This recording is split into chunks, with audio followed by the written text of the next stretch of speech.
taxistas são amparados pela Lei 12.468 de 2011, que trata dos direitos desses trabalhadores. E, recentemente, a categoria foi beneficiada com uma nova lei, a 12.865 de 2013, que fala sobre o direito à herança e sucessão, uma sanção para amparar a família dos taxistas em caso de morte ou de acidente. Aqui no estúdio do Fórum, eu recebo a presidente do Sindicato dos Taxistas de Brasília, Maria do Bonfim, e o advogado civil e professor Fernando de Assis Bom Tempo. O bate-papo é sobre o objetivo e os benefícios da nova lei. Mas antes de começarmos a nossa conversa, vamos assistir uma reportagem sobre o assunto. Há 15 anos, Genival trabalha como taxista. Casado e com 4 filhos, sustenta toda a família, mas vivia com uma preocupação constante, porque a permissão para transportar passageiros era intransferível. Dava insegurança, você ficava sempre pensando, puxa vida, e se acontecer alguma coisa comigo, como é que vai ser dos meus 4 filhos, tem casa e tal? Agora a situação dos taxistas mudou. Com a sanção da medida provisória 615 de 2013, eles passaram a ter uma segurança a mais. De acordo com a nova lei, o taxista tem o direito de transferir a licença para o herdeiro. Ou seja, em caso de morte, por exemplo, o filho pode continuar trabalhando no lugar do pai. Nós estamos hoje como se fosse, trabalhássemos 20 anos e estivéssemos com seguro, com um fundo de garantia. Então passou a ser um fundo de garantia para o taxista. Os cerca de 600 mil taxistas que existem hoje no Brasil serão beneficiados com esta garantia. Vou lhe chamar de Mariazinha, porque a senhora disse que é assim que é mais conhecida. Isso. Mariazinha do táxi. Então vamos lá, Mariazinha. Na prática, por que essa lei trouxe essa tranquilidade toda? Por que foi tão festejada? Era uma luta antiga da categoria. Há mais de 7 anos que não transferia mais o direito. A pessoa, o dono, ou seja, o titular, falecia, o que acontecia? A viúva ficava desamparada, perdia o marido, muitas vezes assassinado, porque a nossa profissão é de risco. Ninguém sabe quem nós estamos transportando. Aí o que acontecia? O pai de família tinha a vida ceifada, e, de repente, a viúva ficava com a dívida para pagar, e sem o marido, e com os filhos aí para criar. Essa lei chegou assim para fazer justiça. Sinal que a luta não foi em vão. Não. Doutor Fernando, é com o senhor. Autorização ou permissão? Esse é um debate muito quente, né, do ponto de vista técnico, do ponto de vista teórico. Por quê? Primeiro, a diferenciação entre esses dois institutos se consolida primordialmente na necessidade ou não da utilização de um procedimento licitatório. Enquanto que a autorização ela acaba sendo um ato unilateral, precário e absolutamente discricionário, a administração concede ou não concede, passando ou não para o procedimento de licitação, o que muitas vezes acaba gerando aí alguma forma de instabilidade nessa relação jurídica. Diferentemente da permissão. A permissão ela deve ser precedida primordialmente do procedimento de licitação, da livre concorrência entre aqueles que estão interessados em obter a autorização ou a permissão para a utilização e exploração desse tipo de atividade. A legislação anterior, a legislação federal anterior, antes dessa modificação, ela constava expressamente a informação de que a exploração desta atividade seria feita sob permissão. E aí isso sempre gerou uma discussão muito grande, porque em diversos municípios do nosso país, e até por interesse aos taxistas, essa utilização de procedimento licitatório acabava encarecendo custos ou gerando até injustiças mesmo. Como famílias que já há muito tempo já exploravam táxi, ingressavam no procedimento de licitação em igualdade de condições com quem está chegando agora, né? Retirando aquela ideia de que a antiguidade é posto, vamos respeitar quem já está na classe, quem já presta o serviço há muito tempo. Então, com essa modificação que foi festejada, especialmente a questão relacionada à possibilidade da transmissão da sucessão, a expressão sob permissão foi retirada também, foi suprimida do artigo 12. E aí, com isso, relativamente aumenta um pouco mais a polêmica, porque a afirmação expressa da lei que seria por permissão não está mais lá, e com isso abre um pouco mais o leque de possibilidades para utilização de uns sistemas mais simples, como é o caso da autorização. Mas ainda pode ser por permissão? Pode, sem problemas, porque o que acontece é o seguinte, o nosso sistema legislativo, ele é amparado de acordo com o interesse e competência de cada um dos entes da federação. A União, os estados e o município, cada um vai ter a sua competência legislativa. Terão que agir de modo harmonioso, de modo congregado, mas cada um atuando da forma que lhe for mais conveniente. E esses limites são bem estabelecidos? Os termos utilizados pela Constituição, muitas das vezes, eles nos atrapalham. Por exemplo, a Constituição, quando diz no artigo 30, a competência legislativa da União, diz que a União deverá apresentar as diretrizes do transporte. E aí, diretrizes, até onde é diretriz e até onde é efetivamente a regulamentação, isso, obviamente, dá um pano para a manga que não acaba mais. Mas o fato é que a especificidade de qual será o instituto que vai ser utilizado, qual será o prazo, quais serão os requisitos específicos. Veja, por exemplo, quando a gente passeia, né, pelo nosso país, a gente vê que existem cidades que o táxi ele tem que ser pintado de cinza com uma faixa verde e amarela. Outro, o táxi é amarelo. Outro não tem nenhuma exigência de coloração. Por quê? Porque cada município vai ter a sua exigência. O táxi aqui roda dessa forma. E isso é algo interessante porque adequa esse serviço à localidade, prestando um melhor serviço àquelas necessidades regionalizadas de um determinado município e vai acabar permitindo com isso que o município vá trabalhar cada um com aquilo que for mais conveniente. Há municípios mais populosos, com uma movimentação de frota maior, a permissão, de repente, é um instrumento que o poder público pode entender mais conveniente para controlar exatamente os interesses de uma frota maior. Já no município com uma frota menor, a autorização, com certeza, ela vai simplificar, encurtar os caminhos e vai alcançar o objetivo pretendido. Perfeito. Mariazinha, a lei que citávamos de 2011, para agora, ela trouxe muitos direitos aos taxistas? Ela ampara bem a sua classe? Ampara, graças a Deus. Tem muitos direitos, né? Mas ainda falta algo para regulamentar, para ficar melhor ainda para os taxistas, né? Veio para curso de capacitação, nós já fizemos vários Pois é, eu vi que é previsto também. em lei. Mas quem é responsável por ministrar os cursos? Tem que ser dado por quem? A Secretaria de Estado de Transporte abre uma licitação para os órgãos competentes que ministram esses cursos, se inscreve e quem é o vencedor começa a fazer. Só que até hoje nós tivemos que pagar todos os cursos. Nós não ganhamos ainda nenhuma gratuidade, nada, tudo é do bolso. No suor. E o taxista é difícil, porque quando para de trabalhar, não tem renda não. E quando a pessoa é fechada, não, tem seu contra-cheque ali que segura. E para o táxi, temos que tirar do bolso e ainda parar o táxi para poder fazer o curso. Isso não é tão bom para a gente, mas eu sei que vai mudar, ainda tenho certeza que vai mudar. Até porque é uma área muito importante essa de transporte, principalmente agora que nós estamos vindo aí com Copa do Mundo. Certo. E o táxi é um serviço de utilidade pública. A gente vive aí exposto. Não sabemos quem nós vamos transportar. No dia, à noite, bandido está escancarado. Que é o troço que chega rápido, é bandido. E começa matando muitos pais de família, tiveram as suas vidas ceifadas aí por essa violência que vivemos hoje. Isso não é fácil, mas todo mundo já se prepara para a Copa do Mundo. É um cartão de visita de uma capital. Nós somos formadores de opinião. Quando o passageiro entra no táxi, a primeira coisa que começa a falar, como é que está o prefeito, como é que está o governador, ou como é que está aqui os deputados. Aí vem a informação. Aí vem as informações. O senhor acredita, doutor Fernando, que ainda teremos muita discussão jurídica acerca desse direito de sucessão? Com relação ao direito de sucessão, eu acho que a discussão ela tende a ficar somente no âmbito da competência legislativa, que é aquilo que eu afirmei há pouco. Ainda não é muito claro se realmente cabe à União ou se caberia a cada um dos municípios invadir essa seara, se eu estou partindo de diretrizes e entrando em regulamentação. Então, o quadro não mudou, a Constituição não alterou essa situação legislativa, mas a opinião do governo ela alterou diametralmente. Antes disse expressamente que seria do município, portanto, veta os artigos. Agora, já reconheço como sendo meu, tanto é que vem de uma medida provisória. Vem de uma medida provisória e se estabelece a apresentação dessa possibilidade de direito sucessório. Fato é que esse é o único debate jurídico que eu consigo visualizar.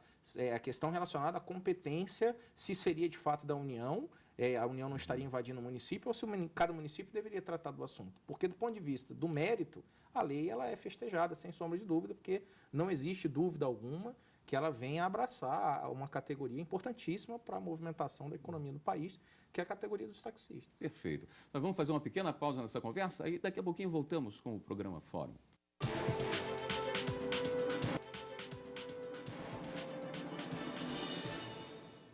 O Fórum está de volta. Hoje estamos conversando sobre a nova lei dos taxistas que fala sobre herança e sucessão. Esse tema é muito complicado, juridicamente falando?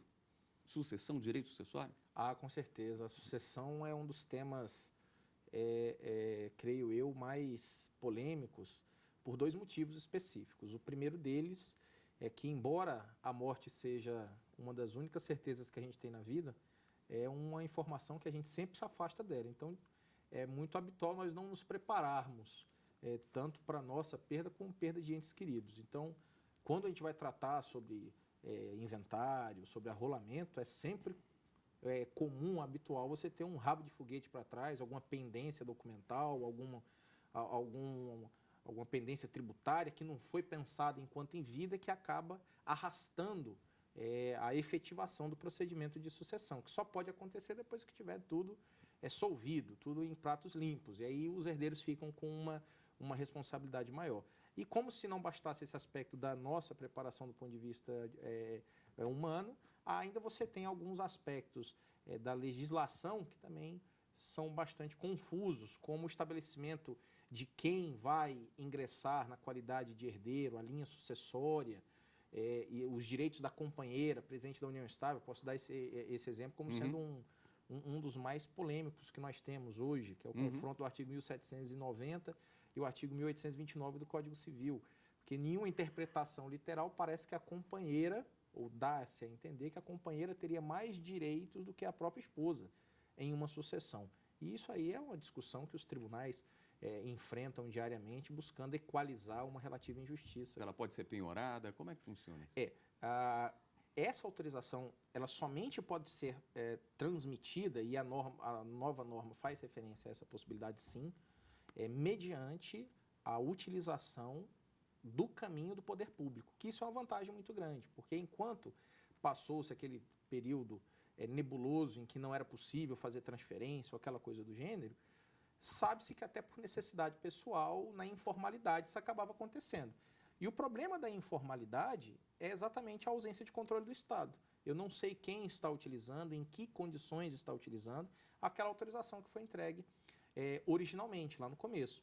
Então, hoje, é possível ser feito com a anuência do poder público, por pessoa que preenche os requisitos estabelecidos pela lei, com material, maquinário que ultrapasse todos os requisitos estabelecidos pela norma.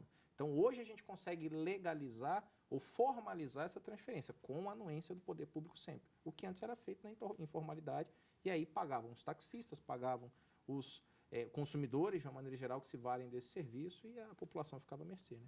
Agora, Mariazinha, na hora de passar essa autorização para a esposa, para filho, se a pessoa não tiver habilidade, interesse de permanecer nessa área, aí como é que fica? Aí o Estado que determina, né? Conforme o professor falou, é o Estado quem determina a situação. Se a pessoa quer fazer uma desistência voluntária, ele pode chegar junto ao órgão competente do governo, Distrito Federal, não tem interesse de continuar exercendo mais essa atividade e faz o seu termo de desistência daquela concessão ou autorização. Para poder exercer a profissão, quais são as exigências? Exigência demais. Primeiro, você tem que fazer curso de capacitação. Certo. Você tem que pegar nada aí, mais de mês, numa sala de aula, com 4 ou 5 horas, aulas. Você tem que ter atestado de saúde provando que você está apto para exercer. Tem que ter comprovante de residência. Tem que ter atestado, certidão criminal, como você não tem crime em órgão nenhum. Nada consta da Justiça Federal, como você não deve nada para o governo. Como é que era antes a profissão, antes de ser regulamentada? Qual foi a diferença que deu? Até agora não tem muita diferença, não, porque essas exigências sempre existiam, né? Mas só fez regulamentar, tornando a obrigatoriedade. A diferença maior é o INSS, que não era obrigatório antes da regulamentação. Sim. Depois que regulamentou a profissão, aí passou a ser obrigatório. Você não renova a licença, não faz matrícula em um táxi se você não tiver a previdência social e todos os documentos exigidos pela Secretaria de Estado. Junto com os direitos vieram alguns deveres vieram também. os deveres também, muitos deveres para fazer. E é bom, mas é bom, não é ruim não. Um dos grandes problemas da profissão é a violência, né? Nossa Senhora! É possível, através da legislação, se amenizar um pouco? Fiz, é o quê? Uma lei se tornando obrigatório a parada dos táxis nas barreiras de fiscalização, nós vamos resolver muito o problema da violência em Brasília. Porque hoje o que acontece é o seguinte, o taxista trabalha, mas ele trabalha inseguro. Depois das 22 horas, você não sabe quem é que você vai levando. Vai para um lugar deserto daquele. Rapaz, se tiver uma lei que torna obrigatória, a parada obrigatória dos táxis nas barreiras de fiscalização, o bandido, quando ele chega perto do posto policial, ele cai no mato. Muitas vezes o taxista passa sem poder parar. Por quê? Porque o bandido está com a peixeira aqui nas costas do taxista. Não mexe, não faça nada. Siga em frente. E o taxista está ali, coitado, que só Deus sabe. E passa no posto policial e vai embora e o bandido vai matar ele lá longe. Isso acontece muito. E de uma forma, de uma maneira informal, acaba-se tendo nas blitzes, nas paradas, um cuidado maior com os taxistas Com também. certeza. Né? Se tornar essa obrigatoriedade facilita. Eu gostaria até de pôr, não, professor? Fica à vontade. Eu gostaria até assim de dizer assim que, se possível também, na hora que o taxista não parar no posto de fiscalização, o policial fala que o taxista está em perigo, ele não parou, se tornasse essa obrigatoriedade já era uma opção também. Ó, o taxista não parou, teve algum problema. Seguir atrás, eu acho que a gente ia evitar muitos pais de família perder a vida. Existe uma quantidade grande de taxistas com carteira assinada? Não, porque antes não era obrigatório. Depois da regulamentação da lei, que surgiu em 2011, é que já começa a andar os passos para registrar a carteira. Porque atualmente essa relação está sendo mais entre família. O pai quer colocar um filho, o filho não quer trabalhar, outras vezes o filho fala, eu quero estudar, mas eu preciso de tempo. Aí o pai faz a matrícula do filho no carro e o filho tem tempo. Ele trabalha e consegue conciliar o táxi com a faculdade. Tem muita gente já preparando desse nível. A quantidade de taxistas com carteira de trabalho assinada, isso vai depender muito do próprio poder público. Por quê? Essa exploração da atividade de transporte público individual, ela pode ser concedida, e aí já abordamos se por autorização, se por permissão, tanto diretamente à pessoa física, que ela pode concorrer, receber a autorização, concorrer em licitação para ser permissionário, como também à pessoa jurídica. Então é possível, a norma permite, que se conceda a exploração dessa atividade por uma pessoa jurídica. E aí você criaria uma licitação muito mais ampla, muito maior, onde a comunidade empresária, ela concorreria a essa exploração.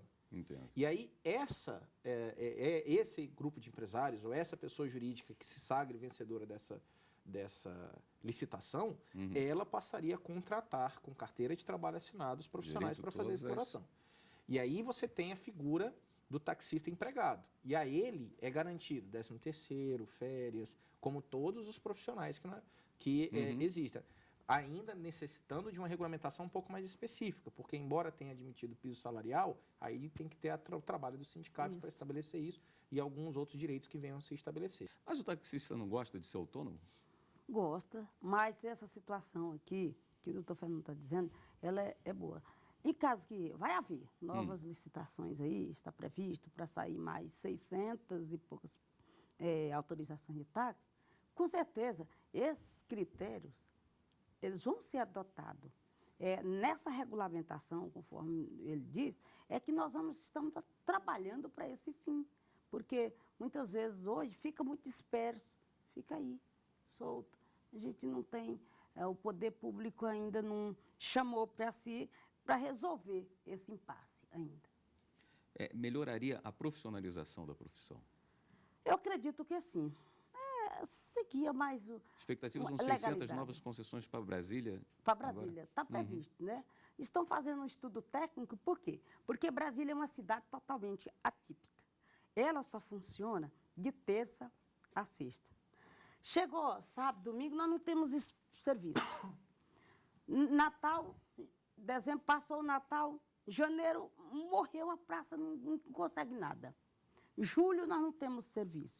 Então Brasília não se compara com nenhuma capital do Brasil. Não tem aquele hábito do passageiro, aquele passeio igual tem Rio, Belo Horizonte, que você vai passando aqui, vê um táxi, aqui não tem mais Você não isso. pega fora de Nossa, pontos. aqui você tem que pegar ou telefone cooperativo ou ponto táxi. É diferente de qualquer uma outra capital.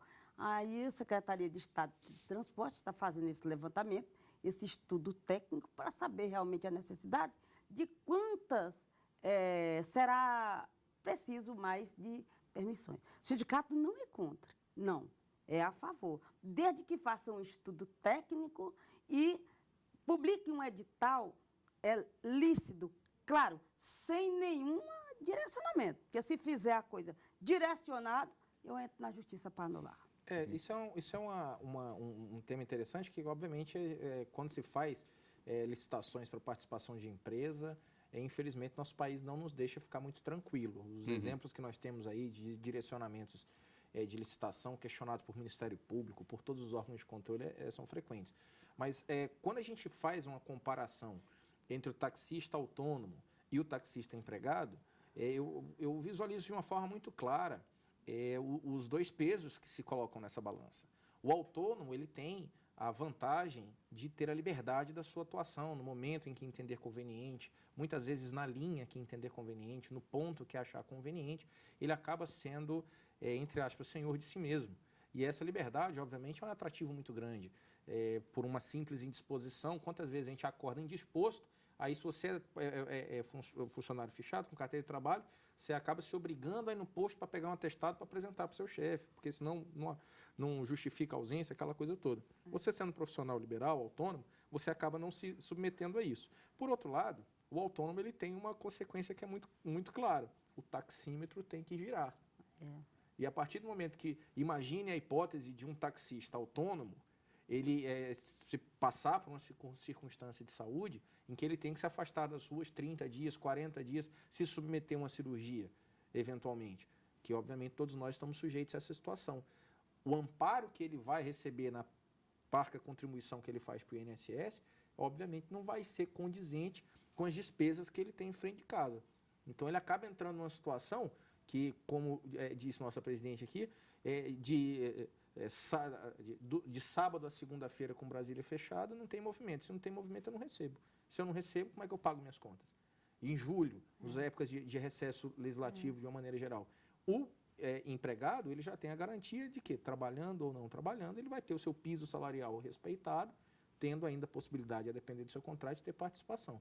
E isso aí que, obviamente, a categoria bem representada vai precisar contrabalançar para saber se vale a pena pressionar o poder público para que as licitações subsequentes, as licenças posteriores sejam concedidas mediante autorizações à pessoa jurídica, ou se é conveniente deixar na mão dos taxistas especificamente. Perfeito. Bom, eu gostaria de agradecer a presença dos senhores e o programa de hoje fica por aqui. Nós conversamos com a presidente do Sindicato dos Taxistas de Brasília, Maria do Bonfim, e o advogado civil e professor Fernando de Assis Bom Tempo. Você pode rever esse programa na página da TV Justiça. O endereço é www.tvjustiça.jus.br. E também pode e deve enviar suas sugestões, suas críticas para o programa. O nosso e-mail é forum@stf.jus.br. Até a próxima semana com mais uma edição do Fórum para você. Até lá.